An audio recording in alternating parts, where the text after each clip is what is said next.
Viewers, do you think there's something wrong with me?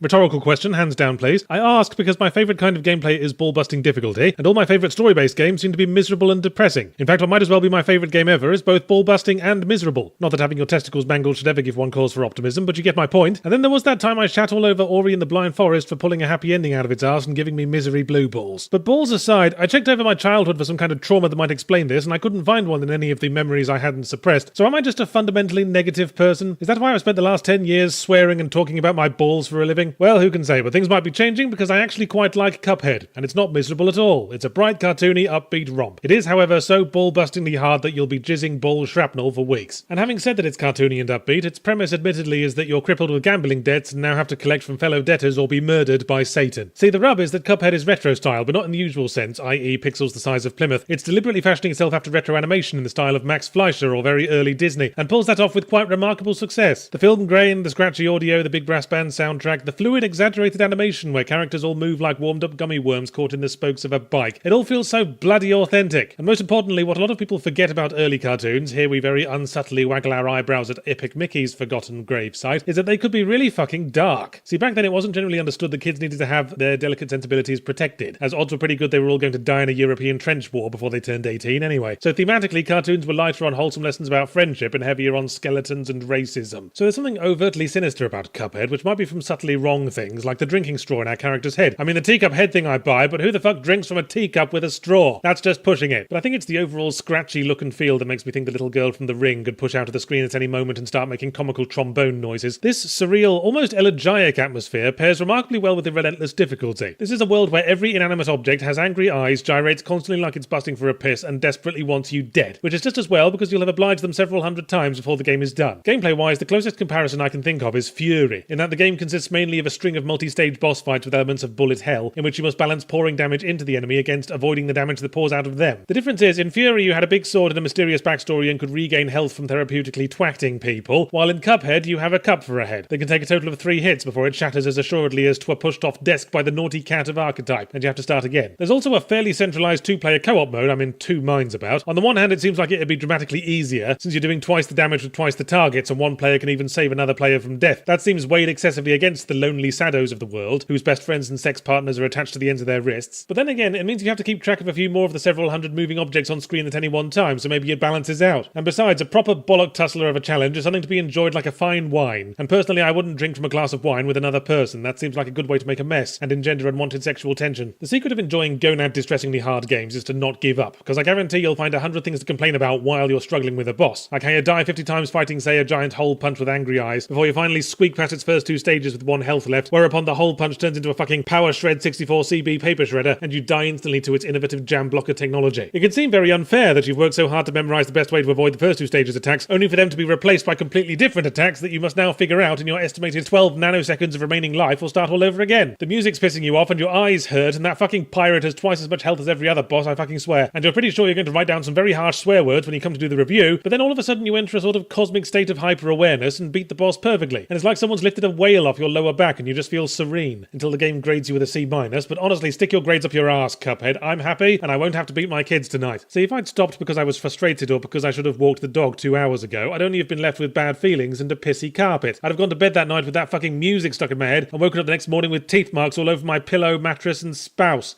So it's important to put complaints about the game in the proper context. Yes, it's frustrating, that's the whole point, it needs to be for the payoff, but it's not just challenge that gives Cuphead its weirdly hypnotic draw, because there was another, Cullion traumatizingly hard game that came out last week. Ruiner 'twas called, and I didn't like it very much. Seemed like a cyberpunk rip-off of Hotline Miami, with none of what made Hotline Miami interesting, like the psychedelic imagery, or the fast pace, or the not taking place in a succession of the most obvious fucking environments imaginable, and then trying to make them less obvious by illuminating them like a fucking ghost train ride. Yeah, the fights were hard, but I wasn't getting that all-important sense of payoff. All I felt I was earning was more chances to fight boring gang members in murky environments. That's the Cuphead difference. Its utterly unique style makes it an instant breath of fresh air, even if that breath of fresh air also contains 1,000 stinging hornets. And you tank the stings just to see what it's going to belch up next. It's like being stabbed to death by Dick Van Dyke. Yes, it hurts, and it's probably not good for you, but you can't stay mad. It's too adorable how he thinks he can do a Cockney accent.